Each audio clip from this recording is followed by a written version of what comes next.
We've seen repeats of what's going on now throughout other star systems. Lyran, the Elohim that first came into manifestation there over millions of years, a thriving civilization, humanoid in nature, gigantic. Some of these beings were 17 to 30 foot tall. Eventually were infiltrated by the lower light. And this is where some decided to become comrades with the lower light. Others wanted to stay in truth and service to others. And that is where a war broke out, and their major star was exploded in that time. Offshooting from that goes to the Orion Wars. Now with the Orion Wars, there's a lot of information out there about different groups of Orions that are negative. I've been aware of beings there that are predominantly reptilian, archonic lower light energies that are in that sector but not from that sector. And what they were doing there was, and are at times, because this is a temporal thing.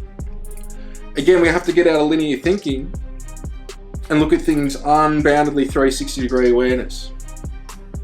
What the lower light have wanted to do in Orion was overtake the Horsehead Nebula, as well as the stargates and portals there, which the nebula is of itself as well, so they can travel through that and distribute the AI to other places as well. They didn't want to go to war. But it got to a point that with the councils, it had to be understood that these beings are not going to take no for an answer.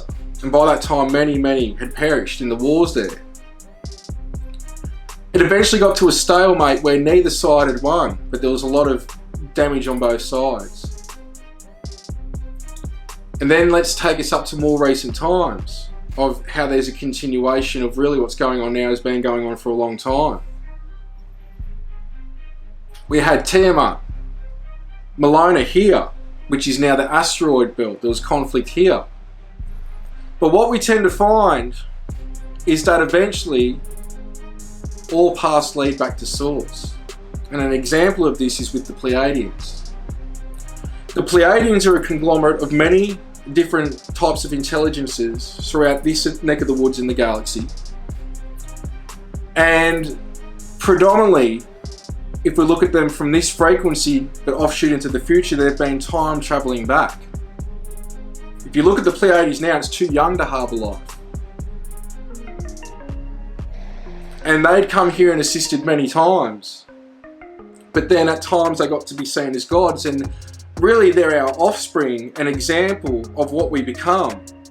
But they've come back to try and assist us to show us what we're capable of as well. Around the time of Malona, or Tiamat as other people call it, there was beings from Mars, which was a satellite of that planetary body, as well as other areas that came here, and there was already beings here. The Lyrans had actually been coming here and having this place as an outpost for 20 million plus years, but also the Elohim had been here beforehand and gone through different stages of evolution, as well as other beings from star systems. Really, this is being used as an outpost and a resting place at times. And it was being protected too because of the capability that this planet, this beautiful planet, has. At that time, humanoid beings from Mars came here. The Lyrans and others, we could say councils, said, all right, this is just going to have to be it for them.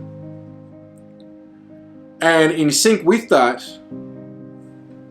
maybe 100,000 years later, the reptilians were given custodianship here as well. Now, some say that the reptilians are originally from here. I could say that they've been here on and off for millions of years as well. This is where it gets quite laid. But there's also reptilians from the Draco constellation, as well as many other places. What's their higher self?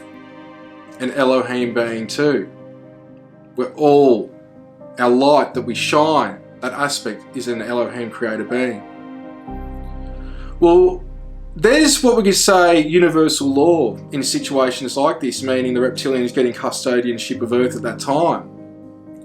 And they broke that by introducing the R part of the brain to the human. It wasn't originally there. And the information I've got is that it was introduced 300 plus thousand years ago by the reptilians as a biological implant. Now, when we see the brain light up through various devices, when we're getting triggered, what part of the brain lights up is the R part of the brain. Lust, greed, negativity, being triggered, that's where you light up. Now, some say it's responsible for fight or flight. Well, my response to that is, we had to have had fight or flight way before that time, because we're still here and we survived. I think it may amplify the fight or flight, but that's it. And so the R part of the brain is a multi-dimensional device that when you're being triggered, it gets that energy and distributes it. Now, there's different ways and places it can be distributed to. It can be distributed to the artificial intelligence that's holding a frequency because it thrives and lives off that energy. Demonic, archonic, lower energies also want to derive that and take that energy. Some might call it loosh.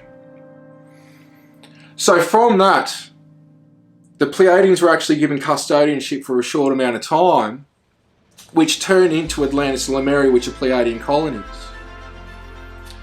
And Atlantis and Lemuria got along for quite a long time, a few 100,000 years, a couple of 100,000 years at least. It wasn't until we could say more recent times that the Atlanteans lost balance with spirituality and technology, and they actually had multiple falls. Some of that was from, we could say, a war with the Lemurians. You've got to remember too, that Atlantis and Lemuria weren't just two places on this planet. They were spread out through multiple places. Each race were occupying different spots. But an interesting story how the start of Atlantis and Lemuria happened was that the Pleiadians got the Denisovian and created the Australian Aboriginal to incarnate into that body to have the human experience and start it off. And this is written on the Pleiadian glyphs and goes back to the original people's story here in Australia of the creation game this time round. So, through multiple falls of Atlantis, this is the situation we're in now. The point of all this is that all this really doesn't matter. It's information. But what's going to transform this world is the heart.